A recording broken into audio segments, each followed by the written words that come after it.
विराजपुर के पश्चिम में जहां गांव की अंतिम झोपड़ियां समाप्त होती थी, वहां घना अंधेरा शुरू होता था। राधिका ने हल्की सी मुस्कान के साथ खुद से कहा, यही रास्ता तो मैं रोज तय करती हूँ। डरने का क्या फायदा? हर दिन ये अंधेरा मुझे परखने आता है, पर मैं भी उतनी ही जिद्दी हूँ। ये अंधेरा राधिका के लिए रोज की बात थी। वो अपनी टूटी बाल्टी लिए बरगद के घने पेड़ों के बीच स्थित शांत और रहस्यमयी तालाब की ओर बढ़ रही थी। रास्ते में पेड़ों की शाखाएं हिलती तो वो बोलती, अरे हवा नहीं है, फिर भी आवाजें क्यों आ रही है? कहीं कोई खेल तो नहीं चल रहा मेरे साथ? अजीब है। आज हवा बिल्कुल रुकी हुई थी।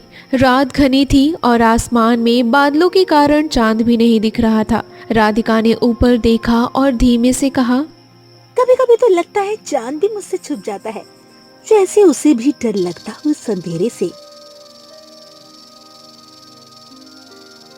इतना काला पानी, जैसे आज कुछ छुपा हो, जैसे इसकी सतह के नीचे कोई राज छिपा बैठा हो। जैसे ही उसने अपने हाथ पानी में डुबोई, एक पतली दबी हुई धीरे धीरे रोने की झाड़ियों से आवाज आई। राधिका डर कर बोली, कौन है? कौन है वहाँ? कौन है? राधिका का हाथ हवा में जम गया। उसके शरीर में एक ठंडी लहर दौड़ गई। वो अकेली थी। धीरे से उसने खुद को दिलासा दिया, शायद कोई जानवर होगा या बस मेरा वहम होगा। मन भी ना रात होते ही कहानियां गढ़ने लगता है। लेकिन उसकी आवाज खुद उससे भी यकीन नहीं दिला पा रही थी। विरागपुर के लोग कहानियां सुनाते थे कि रात में तालाब के पास आत्माएं भटकती हैं। राधिका की धड़कन तेज हो गई और उसने कांपते हुए कहा, भगवान करे आज उन कहानियों में से कुछ सच ना हो। मैं किसी भूत प्रेत की झमेले में नहीं पड़ना चाहती। उसने अपनी टूटी हुई लालटेन की धीमी कांपती रोशनी झाड़ियों की ओर मारी। उसकी सांसें तेज हो गई। रोशनी एक बुने हुए पुरानी बांस की टोकरी पर पड़ी थी। ये टोकरी यहाँ कैसे आई? कोई इसे यहाँ क्यों छोड़ेगा, वो भी ऐसी जगह? वो डरते डरते झाड़ियों के पास पहुंची। उसने धीमी आवाज में टोकरी का ढक्कन हटाया। अंदर एक छोटी बच्ची, उसका चेहरा लाल, आंखें बंद, और वो ठंड से कांप रही थी। बच्ची ने हल्की सी आंखें खोली और फिर बंद कर दी। राधिका का सारा डर एकाएक गहरी ममता में बदल गया। उसकी आंखें भर आई। उसने तुरंत बच्ची को अपनी छाती से लगा लिया, जैसे ही वो अपनी ही जान को बचा रही हो। ओह मेरी बच्ची, तुम यहाँ अकेली हो? कौन है इतना निर्दय, तुम्हें इस ठंड में छोड़ गया? डरो मत, मैं हूं ना। अब मैं तुम्हें कुछ नहीं होने दूंगी। टोकरी के किनारे एक छोटे से पत्थर के नीचे एक मुड़ा हुआ कागज का टुकड़ा दबा था। राधिका ने उसे उठाया। ये फटा हुआ पर कीमती रेशमी कपड़े का एक टुकड़ा था। उस पर स्याही से लिखा था, अन्याय, इसे बचाओ वरना। अन्याय? ये कैसा अन्याय है जो एक मासूम बच्ची को अंधेरी में छोड़ देता है? ये कपड़ा, ये तो किसी अमीर घर का लगता है। जरूर कोई बहुत बड़ा रहस्य है। अगर मैं इसे गांव ले आई तो मुखिया भीम सिंह मुझे जिंदा नहीं छोड़ेंगे, पर अगर मैं इसे यहाँ छोड़ गई तो मैं इंसान नहीं और मैं अपने दिल को धोखा नहीं दे सकती। उसने तुरंत फैसला किया। उसने टोकरी, बाल्टी सब वहीं छोड़ दिया। बच्ची को अपनी छाती से कसकर पकड़ा और झोपड़ी की ओर भाग निकली। राधिका लगभग हाँफते हुए झोपड़ी के टूटे दरवाजे में अंदर घुसी। गंगाधर और यशोदा दोनों चिंतित थे और लालटेन की धीमी रोशनी में बैठे थे, उसका इंतजार कर रहे थे। राधिका को देख यशोदा बोलती है, राधिका, इतनी देर कहाँ हो गई तुम्हें बिटिया? ये बच्ची को देखकर सदमे में रुक जाती है और बोलती है, ये क्या है? ये किसकी बेटी है? कौन है ये? किसकी है? तुम इसे कहां से लाई हो? बाबूजी, ये मुझे तालाब के पास मिली। कोई इसे छोड़ गया था। ये भूखी है। छोड़ गया था? हे राम, कितनी छोटी है। इसे तुरंत कुछ गरम चाहिए। ला इसे मुझे दे। गंगाधर ये सब गुस्से में बोलता है। राधिका, तुम जानती हो ये क्या कर दिया तुमने? इस गांव में भीम सिंह के लोग कल सुबह तक ये बात पूरे विरागपुर में आग की तरह फैला देंगे। तुम्हें असामाजिक कहा जाएगा। राधिका ये सुन भड़क जाती है और बोलती है, कहा जाएगा कहने दीजिए बाबूजी, मैं क्या करती उसे मरने देती। मुझे वहाँ एक कागज मिला जिस पर अन्याय लिखा था और एक महंगा कपड़ा। ये किसी गरीब की बच्ची नहीं है बाबूजी, ये किसी बड़े घर का छुपा हुआ पाप है। ये पाप उन पर रहेगा, तुम क्यों बीच में आ रही हो? हम पहले से ही गरीबी के दलदल में हैं। ये बच्ची हमारे लिए अभिशाप बनेगी। नहीं, ये अभिशाप नहीं, ये हमारी परीक्षा है। सुनो जी, आप शांत हो जाओ। देखो ये कितनी मासूम है। राधिका, तुमने सही किया जो तुम इसे यहाँ पर ले आई। मैं बस चाहती हूँ ये सुरक्षित रहे, पर हमें इस बात को गुप्त रखना होगा। गुप्त? राधिका, हमारी झोपड़ी की छत टूटी है पर दीवारें नहीं। इस गांव की हर दीवार के कान हैं। पिताजी, ये सब कहने की बातें हैं। आप चिंता मत करो, आप सो जाओ। फिर अगली सुबह गंगाधर का डर सही साबित हुआ। सुबह की पहली किरण के साथ ही नंदिनी गांव के सबसे तेज जुबान वाली स्त्री ने राधिका की झोपड़ी के पास से गुजरते हुए यशोदा को बच्ची के साथ देख लिया। नंदिनी ने जो देखा वो उसके लिए किसी उत्सव से कम नहीं था। नंदिनी गांव की औरतों के पास जाकर ये बात करती रही। सुनो जरा, सब सुनो। अरे देखो तो सही, गंगाधर के घर क्या तमाशा चल रहा है। सुबह सुबह मेरी आंखों ने जो देखा है वो पूरे गांव को हिला दिया। क्या हुआ नंदिनी, अब कौन सी खबर ले आई? वही हुआ जिसका मुझे लंबे समय से शक था। वो राधिका रात के अंधेरे में अकेली घूमती रहती है और अब सुबह गोद में एक छोटी सी बच्ची। बोलो ये बच्चा कहाँ से आया? किस पाप का फल है ये? वो सब नंदिनी की बात सुन चौंक पड़ती हैं। अरे चुप हो जा, बेकार की बात मत फैला। राधिका तो बहुत सीधी सादी है, किसी का दिल नहीं दुखाती। सीधी है, बड़ी आई सीधी। गरीब लड़कियों का सीधापन रात के अंधेरे में गायब हो जाता है। कह रही थी तालाब के किनारे मिली है उसे बच्ची। अरे तालाब कोई बच्चा पैदा करने की जगह है क्या? इतना बड़ा झूठ मेरी तो समझ में नहीं आता। लोग उसकी सफाई पर भरोसा कैसे कर लेते हैं? सुन लो तुम सब, ये बात आज साफ कर दूं। ये हमारे गांव विराजपुर की इज्जत का सवाल है। ये लड़की गांव की मर्यादा को मिट्टी में मिला रही है। बिना बाप की बच्ची, पाप का सीधा प्रमाण। और ये बात अब छुप कर नहीं बैठेगी, सीधे मुखिया भीम सिंह के दरबार में पहुंचेगी। अफवाह अब आग नहीं बल्कि विस्फोट थी। हर गली में, हर चौपाल पर राधिका की सच्चाई को उसके चरित्र हनन की कहानी में बदल गया। भीम सिंह के कानों तक खबर पहुंचते देर नहीं लगी। भीम सिंह अपने बड़े से आसन पर बैठा था। उसका चेहरा लाल था, उसकी मूछें गुस्से से भड़क रही थी। यह नंदिनी क्या कह रही है? राधिका उस किसान की बेटी। हाँ मुखिया जी, ये हमारे गांव की इज्जत की बात है। ऐसी लड़कियों को तुरंत दंड मिलना चाहिए। कोई जांच की जरूरत नहीं है, प्रमाण तो सामने है बच्ची। भीम सिंह ने अपना भारी हाथ अपनी जांघ पर मारा। उसके चेहरे पर गुस्सा छा गई। वो मन ही मन सोचता है, ये राधिका कौन सा नया बखेड़ा खड़ा कर रही है? अगर यह बच्ची तालाब से मिली है तो कहीं यह तो नहीं, वह राज छिपना ही चाहिए। इस गरीब लड़की को बलि का बकरा बनाना आसान होगा, कोई इस पर सवाल नहीं उठाएगा। ये सोच भीम सिंह कठोर आवाज में बोलता है, तुरंत पंचायत बुलाई जाए और हाँ, राधिका को बच्ची समेत रस्सी से बांधकर मेरी कचहरी में पेश किया जाए। गांव की मर्यादा का अपमान करने वाले को मैं ऐसी सजा दूंगा कि अगली बार कोई गरीब लड़की आंख उठाकर बात नहीं करेगी। सेवक डर से कांपते हुए भागा। राधिका को अब भीम सिंह की क्रूर अदालत का सामना करना था।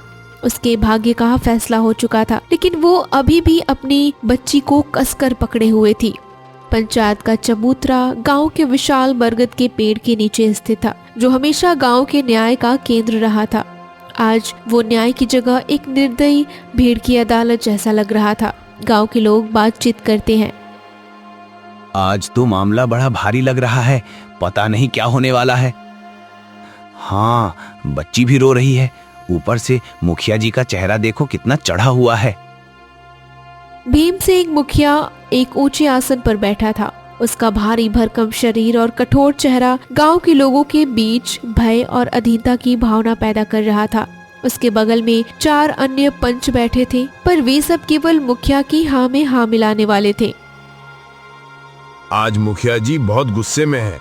कोई कुछ बोले भी तो कैसे। चुप रहो, सुन लिया तो उल्टा हम पर ही चढ़ बैठेंगे। राधिका, गंगाधर और यशोदा चबूतरे के सामने खड़े थे। राधिका ने बच्ची को एक साफ शॉल में कसकर लपेट रखा था। बच्ची अब धीरे धीरे रो रही थी, शायद हवा में फैले तनाव को महसूस कर रही थी। राधिका, किसान गंगाधर की बेटी, तुमने कल रात गांव की मर्यादा भंग की है।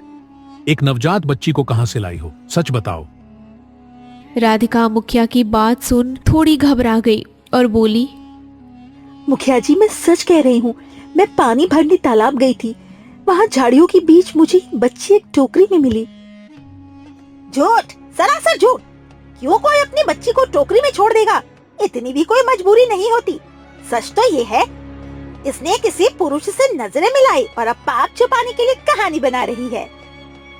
नंदिनी भाभी, मेरी गरीबी पर आप हंस सकती हैं, पर मेरे चरित्र पर उंगली उठाने का आपका कोई हक नहीं है। मैं ईमानदार हूँ। चुप, यह तुम्हारी अदालत नहीं है। गंगाधर, तुम बताओ, तुम्हारी बेटी कब से अकेली बाहर जा रही है?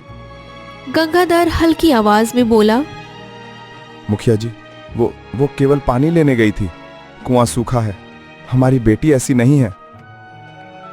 मुखिया जी, ये तो साफ मामला है। लड़की गांव की मर्यादा को कलंकित कर रही है। बिना पिता की बच्ची है। ये हमारे गांव पर दोष है। दोष कैसा मुखिया जी? क्या किसी मासूम को बचाना दोष है? मुझे एक कागज मिला था, उस पर अन्याय लिखा था। किसी ने डर के मारे बच्ची को छोड़ा होगा। अन्याय? हाँ, यह अन्याय तुमने किया है। यह सब नाटक है। हम सब जानते हैं कि जब गांव की गरीब लड़कियां बहक जाती हैं तो ऐसे ही बहाने बनाती हैं।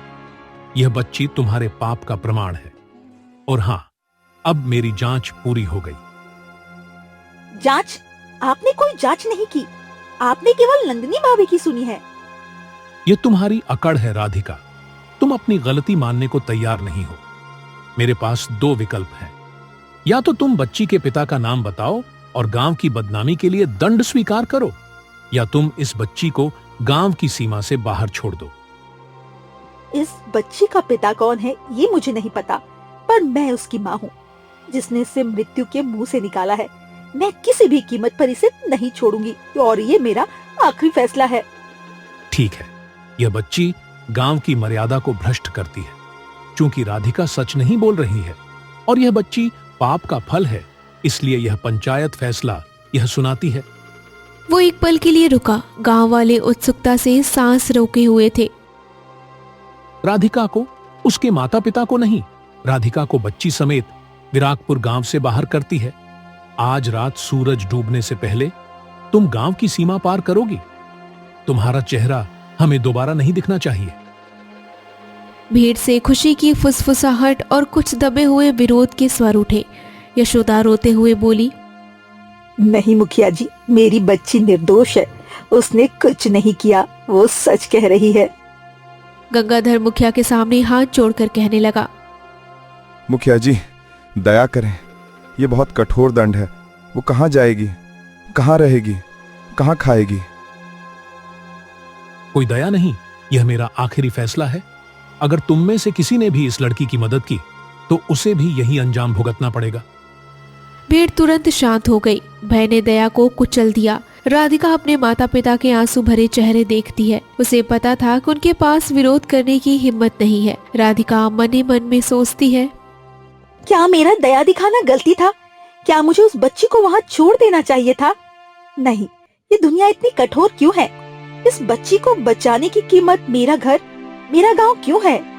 उसने अपने माता पिता को गले लगाया और आंसू रोकते हुए बोली, माँ, बाबूजी, आप लोग चिंता मत करें। मेरा ईश्वर मुझ पर भरोसा रखता है। मैं इस बच्ची के लिए दुनिया में कहीं भी जगह ढूंढ लूंगी। आप लोग यहाँ रहें, मुझे आशीर्वाद दे बस। माता पिता ने रोते हुए उसे आशीर्वाद दिया। ओ मेरी लाडो, तेरी इज्जत पर कलंक लगा दिया इन जालिमों ने। जा मेरी बेटी, भगवान तेरा साथ दे। माँ, आप चिंता मत करो। मैंने झूठ नहीं बोला, इसलिए मुझे कोई डर नहीं है।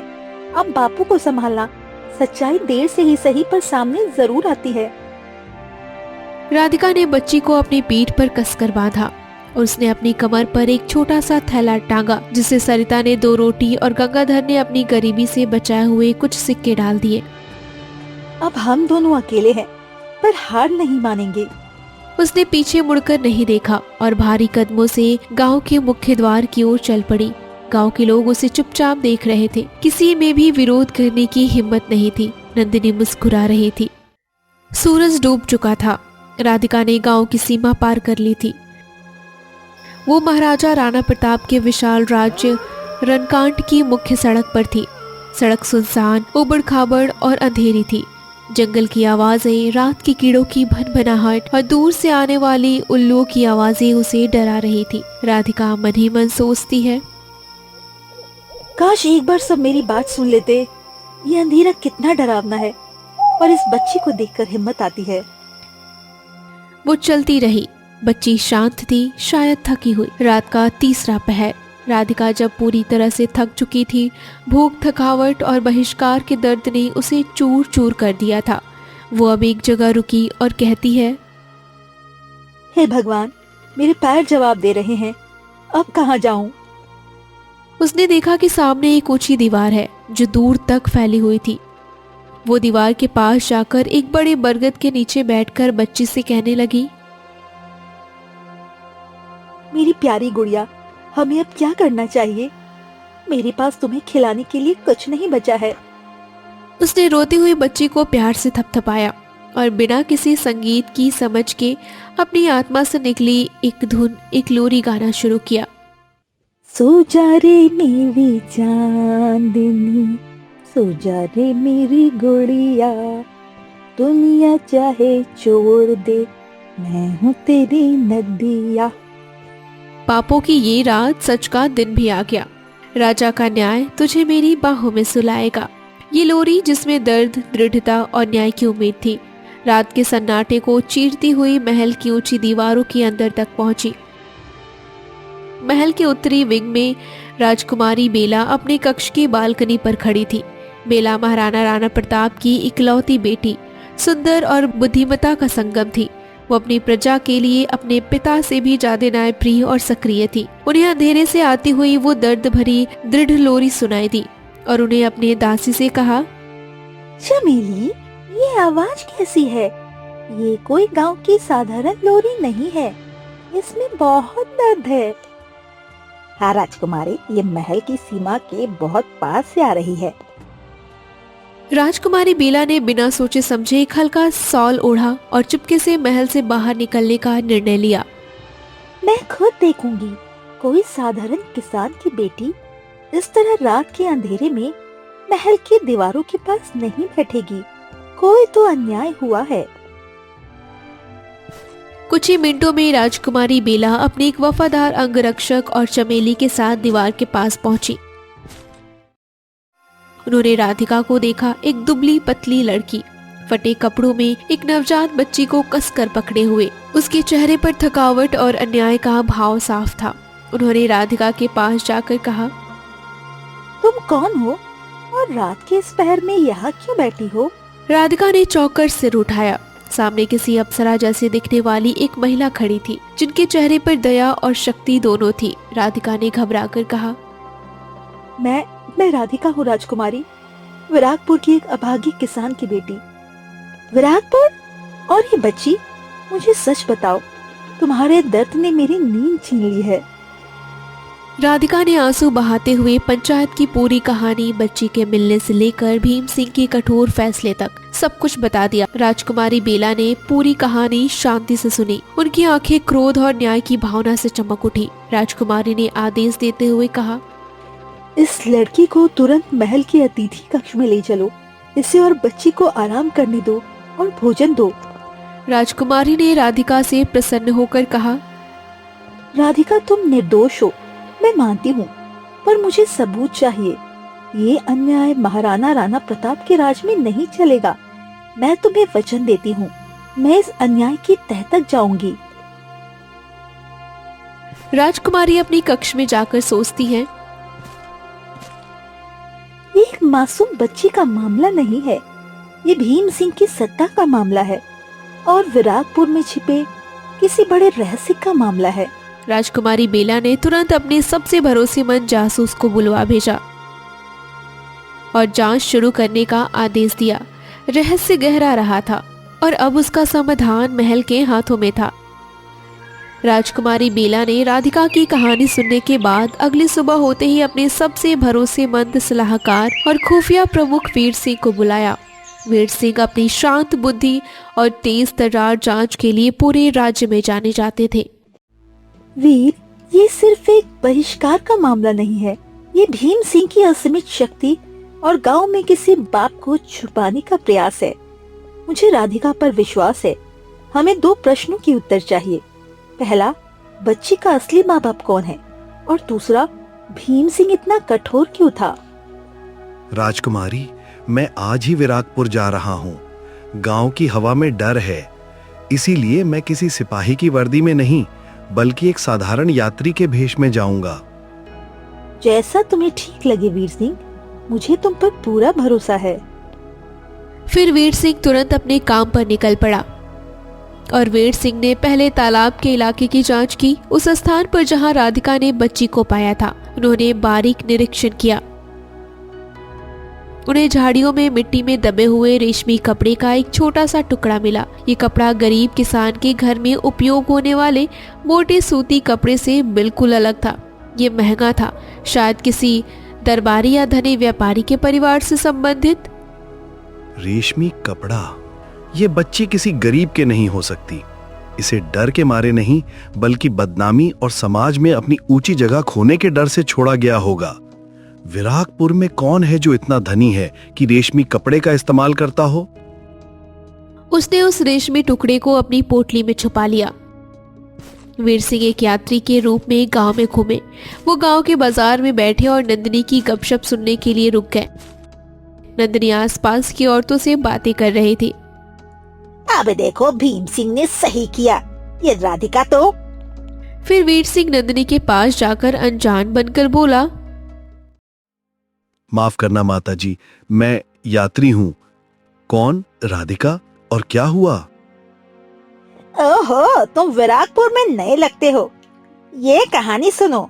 राधिका गंगाधर की बेटी रात में एक बच्ची लेकर आई। झूठ बोलती है कि तालाब से मिली। पर अगर वो झूठ बोल रही है तो बच्ची को छिपाने की बजाय उसे बाहर क्यों लाएगी। क्या बच्ची के कपड़े साधारण थे। कपड़े? हाँ, साधारण ही होंगे, वो गरीब है। क्या किसी ने रात में गांव से बाहर किसी अनजान व्यक्ति को देखा, कोई पालकी या घोड़ा गाड़ी। नहीं, कोई नहीं। इसीलिए तो मैं कह रही हूँ, यह राधिका का पाप है। भीम सिंह ने तो यही कहा।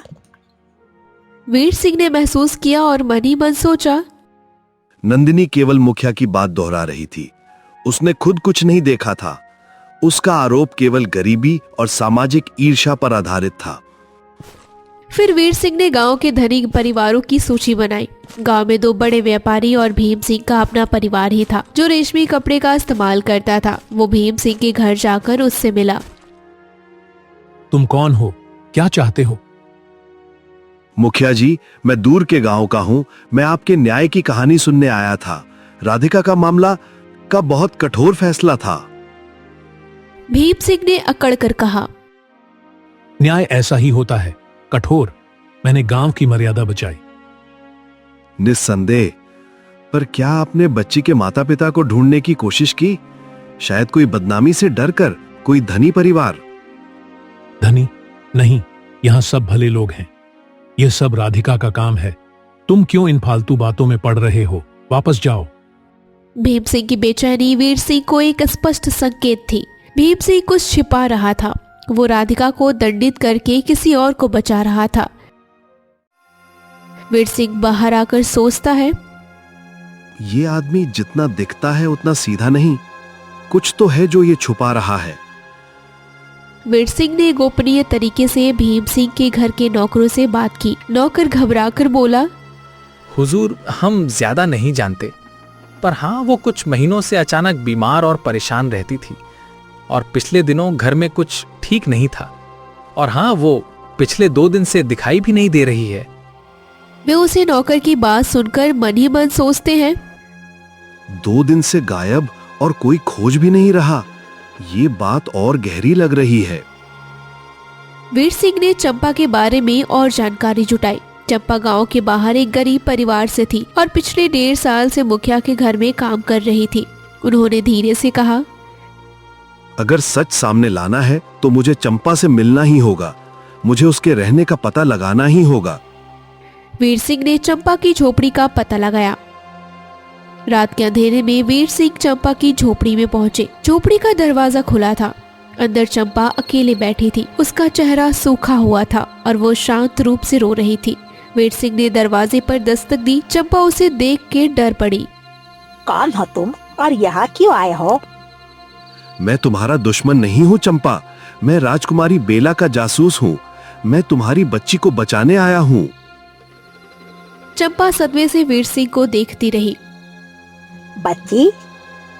हाँ, वो बच्ची राधिका के पास सुरक्षित है। राधिका को तुम्हारी बच्ची बचाने के लिए गांव से बहिष्कृत कर दिया गया। अब तुम्हें सच बोलना होगा, ये अन्याय राधिका के साथ क्यों? चंपा टूट जाती है और रोते हुए बोलती है, मैं मजबूर थी साहब, मैंने ही बच्ची को छोड़ा था। पर क्यों? मैं गर्भवती थी। मुखिया के बड़े बेटे विक्रम ने मुझसे वादा किया था शादी का। जब मैंने उसे बताया तो वो मुकर गया। उसने मुझे डराया। वीर सिंह को धक्का लगा पर वो शांत हो गया। क्या विक्रम ने तुम्हें धमकी दी? हाँ, उसने कहा अगर ये बात किसी को पता चली तो मेरा पिता तुम्हें गांव की सीमा पर पैर नहीं रखने देगा और ना ही तुम्हें जिंदा छोड़ेगा। मुझे मारने से पहले तुम्हारी बच्ची को नदी में फेंक देगा। ये सुन वीर सिंह चौंक पड़ा। बच्ची के जन्म के बाद मैं छिपकर रही। जब मेरे पास कोई रास्ता नहीं बचा तो मैं उसे तालाब के पास छोड़ आई। मैंने उस कागज पर अन्याय लिखा ताकि उसे कोई बचा ले, ये समझकर कि यह पाप का नहीं बल्कि अन्याय का परिणाम है। वो रेशमी कपड़ा, वो मेरे पास विक्रम की एक पुरानी कटी हुई ओढ़नी का टुकड़ा था जो मैं अपने पास रखती थी उसकी याद के लिए। और भीम सिंह, क्या उन्हें पता था? मुझे लगता है विक्रम ने उन्हें बताया होगा, इसीलिए उन्होंने राधिका पर सारा दोष मढ़ दिया ताकि कोई भी उनके बेटे पर शक ना करे। राधिका गरीब थी, उसका चरित्र खराब करना आसान भी था। वीर सिंह ने सब कुछ समझ लिया। बच्ची का रहस्य, भीम सिंह की क्रूरता। वीर सिंह ने चंपा को दिलासा दिया। चंपा, डरो मत, अब तुम सुरक्षित हो। राजकुमारी बेला न्याय करेंगी। तुम्हें महल चलना होगा पर चुपचाप। तुम्हारा बयान ही राधिका को न्याय दिलाएगा और भीम सिंह के झूठ का पर्दाफाश करेगा। साहब, क्या सच में मुझे कोई नुकसान नहीं होगा? मैं बहुत डरी हुई हूँ। भीम सिंह अगर जान जाएगा कि मैं बोल रही हूँ। नहीं चंपा, अब तुम्हें कोई हाथ भी नहीं लगा सकता। मैं हूं तुम्हारे साथ। तुम बस सच बोलना, डरना मत। अगर मेरी वजह से राधिका को न्याय मिल जाए तो मैं जान की परवाह नहीं करूंगी। मैंने बहुत सहा है पर अब और नहीं। बस यही हिम्मत चाहिए थी। चलो, समय कम है, हम अभी निकलते हैं। रास्ते में भी किसी से आंख मत मिलाना। जी, मैं पूरी कोशिश करूंगी। वो उसी रात चंपा को महल की ओर ले। फिर अगली सुबह विराजपुर के चबूतरे पर एक अभूतपूर्व तनाव था। महाराजा की बेटी राजकुमारी बेला अपने अंगरक्षकों के साथ यहाँ थी। शाही हुक्म आ चुका था। गांव की पंचायत अब शाही अदालत थी। भीम सिंह मुखिया अभी भी उस ऊंचे आसन पर बैठा था, लेकिन उसकी मूंछों में घमंड था, आंखों में नहीं। भीम सिंह धीरे से एक पंच के कान में कहता है, ये राजकुमारी क्यों आई है? इसे हमारे गांव के फालतू मामले में दखल नहीं देना चाहिए था। पर कोई बात नहीं, यह बस हमारे फैसले पर मुहर लगाएगी। मैं इसे दिखाऊंगा कि मेरा न्याय कितना कठोर होता है। असली ताकत किसकी है यह भी आज समझ जाएगी।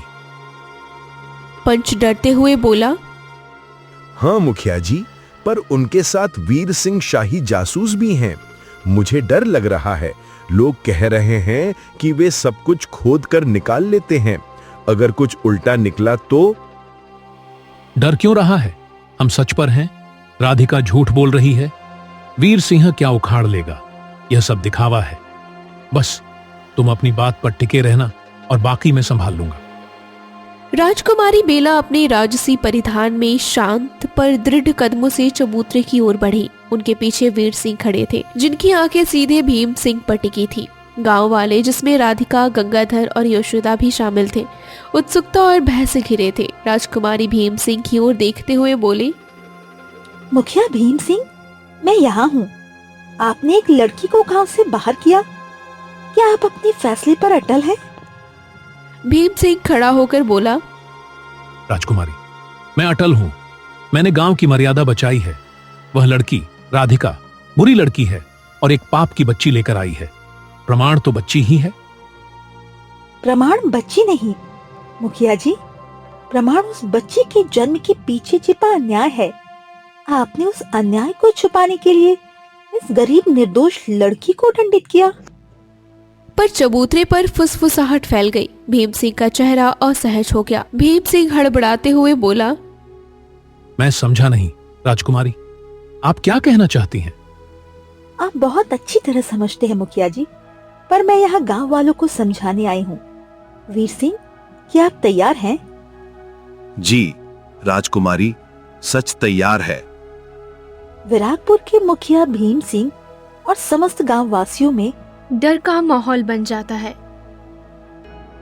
यहाँ किसी की बुराई नहीं करने आई हूँ, बल्कि उस अन्याय को उजागर करने आई हूँ, जिसके डर से एक माँ ने अपनी बच्ची को तालाब किनारे छोड़ा और जिसके कारण एक निर्दोष लड़की को गांव से बाहर कर दिया गया। ये सुन भीम सिंह गुस्से से बोला, राजकुमारी, आप अनावश्यक रूप से एक साधारण गांव के मामले में दखल दे रही हैं। यह राधिका का पाप था। चुप मुखिया भीम सिंह, आपका काम समाप्त हुआ, अब मेरी अदालत शुरू होती है। उन्होंने राधिका को बुलाया। राधिका बच्ची को गोद में लिए एक नए आत्मविश्वास के साथ मंच पर आई। फिर राजकुमारी राधिका से बोली, राधिका, क्या तुम अभी भी यही कहती हो कि ये बच्ची तुम्हें एक तालाब के किनारे मिली थी? हाँ राजकुमारी, मैं अपनी सच्चाई पर अटल हूँ। बहुत खूब, वीर सिंह, गवाह को पेश किया जाए। वीर सिंह एक कोने से दबी हुई सहमी हुई चंपा को लेकर आए। चंपा का चेहरा पीला पड़ चुका था। भीम सिंह चंपा को देखते ही सदमे में अपनी कुर्सी से लगभग गिर पड़ा। उसका चेहरा तुरंत सफेद पड़ गया। फिर राजकुमारी बेला बोली, चंपा, तुम कौन हो? मैं मुखिया जी के घर में काम करने वाली नौकरानी हूँ राजकुमारी। चंपा, क्या ये तुम्हारी बच्ची है? पूरे गांव में सन्नाटा छा गया। नंदिनी का मुंह खुला का खुला रह गया। गंगाधर और यशोदा आशा से चंपा को देखने लगे और चंपा रोते हुए बोली, हाँ राजकुमारी, ये मेरी बेटी है। तुमने इसे तालाब के किनारे क्यों छोड़ा? राजकुमारी, क्योंकि इसके पिता मुखिया के बेटे विक्रम सिंह हैं। उन्होंने मुझे बदनामी और जान से मारने की धमकी दी। मुखिया को भी पता चला होगा, मुझे डर था। भीम सिंह तुरंत बीच में गुस्से से बोल पड़ा, झूठ, यह सब झूठ है। ये लड़की झूठी है राजकुमारी। ये मुझे फंसाने की साजिश है, मेरे बेटे को बदनाम करने की साजिश। भीम सिंह, साजिश? ये देखिए। वीर सिंह ने रेशमी का वो छोटा सा टुकड़ा दिखाया। वीर सिंह को ये टुकड़ा उसी जगह से मिला जहाँ राधिका को बच्ची मिली थी। ये कोई साधारण कपड़ा नहीं है।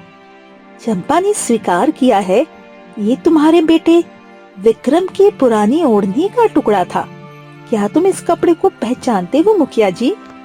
भीम सिंह का सर झुक गया। उसके पास कोई शब्द नहीं था। उसका सिंहासन, उसकी शक्ति सब ढह रहा था। मुखिया भीम सिंह, तुमने गांव की मर्यादा को ढाल बनाया और अपने बेटे के पाप को छुपाने के लिए एक निर्दोष समझदार लड़की को बुरा ठहराया। तुमने झूठी गवाही सुनी, झूठा न्याय किया और अन्याय को अपनी मुहर लगाई। वो गांव वालों की ओर मुड़ी और बोली, गांव वालों, क्या ये है आपका न्याय? क्या आप इस भीम सिंह को अपना मुखिया मानते हैं, जिसने निर्दोष को दंडित किया और पाप को सम्मानित? भीड़ से अब क्रोध और निराशा के स्पष्ट स्वर उठे। आज से भीम सिंह को विरागपुर के मुखिया पद से तत्काल हटाया जाता है। उन पर झूठी अदालत चलाने और पद का दुरुपयोग करने का अपराध दर्ज किया जाता है। विक्रम सिंह को शाही महल में पेश होने का आदेश दिया जाता है। चंपा बच्ची की माँ को सुरक्षा और न्याय दोनों मिलेंगे। राजकुमारी बेला ने गंगाधर और यशोदा को मंच पर बुलाया और सम्मान से कहा, गंगाधर, यशोदा, आप धन्य हैं। आपकी बेटी राधिका ने आपको करुणा का सच्चा पाठ पढ़ाया। फिर वो राधिका की ओर मुड़ी, जिसने अभी भी बच्ची को कसकर पकड़ा हुआ था। राधिका, तुमने अपने गांव के भय और बहिष्कार को सहा, पर अपनी महानता को नहीं छोड़ा। तुमने साबित किया सच्चे साहस का अर्थ तलवार उठाना नहीं, बल्कि एक मासूम जान को बचाना है, भले ही तुम्हें इसकी कीमत चुकानी पड़ी। नंदिनी और अन्य गांव वाले अब शर्मिंदा थे। फिर एक गांव वाला राधिका से बोलता है, हमें माफ कर दो बेटी, हम अंधे हो गए थे। नंदिनी भी रोते हुए बोली, मुझे तो माफ कर दो राधिका, मेरी जुबान पर जहर था, तुमने हमें शर्मिंदा कर दिया। नंदिनी के मुंह से ये सुन राधिका को बहुत अच्छा लगा और वो बोली, मैं किसी को दोष नहीं देती। ईश्वर ने मुझे एक परीक्षा दी थी और इस बच्ची ने मुझे पास होने में मदद की। बस आगे से किसी गरीब पर अन्याय करने से पहले एक बार जरूर सोचिएगा। मैं राजकुमारी बेला महाराजा राणा प्रताप की ओर से घोषणा करती हूँ, राधिका आज से विरागपुर की नहीं बल्कि पूरे रणकंठ राज्य की सम्मानित बेटी है। उसके परिवार को राजकीय सुरक्षा और सम्मान मिलेगा। राजकुमारी बेला ने बच्ची को प्यार से छुआ। इस बच्ची को राज्य की बेटी माना जाएगा। राधिका ही इसकी माँ और संरक्षक रहेगी।